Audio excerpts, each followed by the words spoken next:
Bonjour à tous. Dans cette courte vidéo, je vous présenterai les deux façons d'entrer en IFSI, deux façons qui sont possibles à partir de Parcoursup ou de la formation professionnelle continue, appelée la filière FPC. Il existe deux voies pour intégrer un IFSI, la filière Parcoursup, la plus connue, et la filière formation professionnelle continue, appelée filière FPC. Pour Parcoursup, il faut être bachelier ou être dans l'année de son bac, s'inscrire sur Parcoursup et remplir avec soin le projet de formation. Pour la filière FPC, il faut avoir 3 ans de cotisation sociale. Il faut également s'inscrire au concours dans un IFSI, celui de votre choix, réussir l'écrit pour pouvoir accéder à l'oral. Aucun diplôme n'est requis pour la filière FPC, le concours est suffisant. Chaque IFSI propose 70% en termes de places à la filière Parcoursup et réserve 30% de ces places à la filière FPC. Quelques ajustements sont possibles en fonction des IFSI.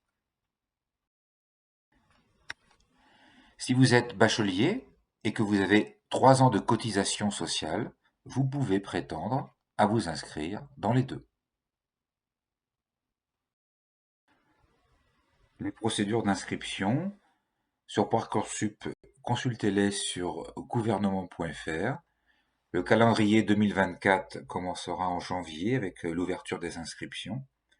Courant mars, limite de formulation des vœux. Et au 3 avril, il faudra avoir complété en entier son dossier Parcoursup. Pour la filière FPC, renseignez-vous directement dans l'IFSI que vous avez choisi. Pour faire simple, disons qu'en janvier, l'ouverture du concours commencera avec la possibilité de retirer le dossier d'inscription. Courant mars auront lieu les épreuves écrites, épreuves de français et de maths. Avril-mai, les oraux pour ceux qui auront réussi le concours écrit. Pour conclure, disons qu'il y a deux recrutements qui sont possibles, avec un recrutement FPC, formation professionnelle continue, qui permet une reprise d'études même sans diplôme. Les promotions d'IFSI, vous avez compris, seront donc riches de personnes à la fois très jeunes, celles qui viennent de Parcoursup, qui sont encore en terminale au moment où vous écoutez cette vidéo, et d'autres qui ont déjà une vie professionnelle derrière eux. C'est la richesse de cette formation. Retrouvez plus d'informations sur le site monifcienligne.fr.